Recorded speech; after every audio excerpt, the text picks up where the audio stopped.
ஒரு நாள் உண்டு, அது கர்த்தருக்கே தெரிந்தது. அது பகலும் அல்ல இரவும் அல்ல, ஆனாலும் சாயங்காலத்திலே வெளிச்சம் உண்டாகும். சாயங்காலம்னாலே வெளிச்சம் மறைகிற நேரம். அது கர்த்தர் சொல்றார், எந்த இடத்துல உன் நம்பிக்கை முழுவதும் நீ எவ்வளவுதான் சொல்லுகிற இடம் வருகிறதோ அந்த இடத்துல அந்த ஒரு நாள் உண்டு. எத்தனை இரவு யோசேப்பு சிறைச்சாலையில் படுத்து தூங்கிட்டு அடுத்த நாள் இதே சிறை. பவுலுக்கு தெரியல நாளைக்கு என் சரித்திரம், யோசேப்புக்கு தெரியல நாளைக்கு என் சரித்திரம் மாறப்போகுதுன்னு. கர்த்தர் மறைத்து வைப்பாருங்க, மறந்துட மாட்டார். நாம தான் நிறைய மறைச்சி வச்சுட்டு இங்கே தான் எங்கேயோ வச்சேன்னு சொல்லி தேடுவோம். கர்த்தர் அப்படி அல்ல. அந்த நாள் வந்தது யோசேப்புக்கு. கர்த்தர் சொன்ன வார்த்தை நிறைவேறும் அளவும் அவ்வளோதான். பார்வோன் தலைக்குள்ளே பசுக்களை ஓட விட்டார் ஆண்டவர்.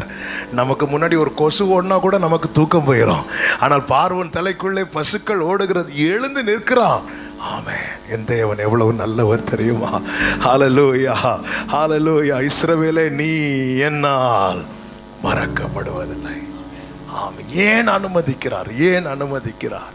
பிரியமான, அவர் தீமையினாலே நம்மை அழிப்பதுதான் தேவ சித்தம்னா நான் மண்ணென்று அவருக்கு தெரியுங்க. ஓங்கி பிடிச்சாருன்னா நல்லா பொடிஞ்சிரும். நாம் மங்கி எறிகிற தீபம் என அவருக்கு தெரியும். பூணு ஊதுனா அணைஞ்சிரும். நம்ம நிறைந்த நாடல் எல்லாமே தெரியுங்க. தெரிந்து இத்தனை காற்றடித்தும் இத்தனை நெருக்கத்தின் மத்தியிலும் இன்னும் இந்த தீபம் அணையாதிருக்க காரணம் என்ன? எத்தனை பேர் வலது கரத்தை உயர்த்தி சொல்லுவீங்க, எனக்கு சொல்லப்பட்ட பிரகாரமாகவே நடக்கும்.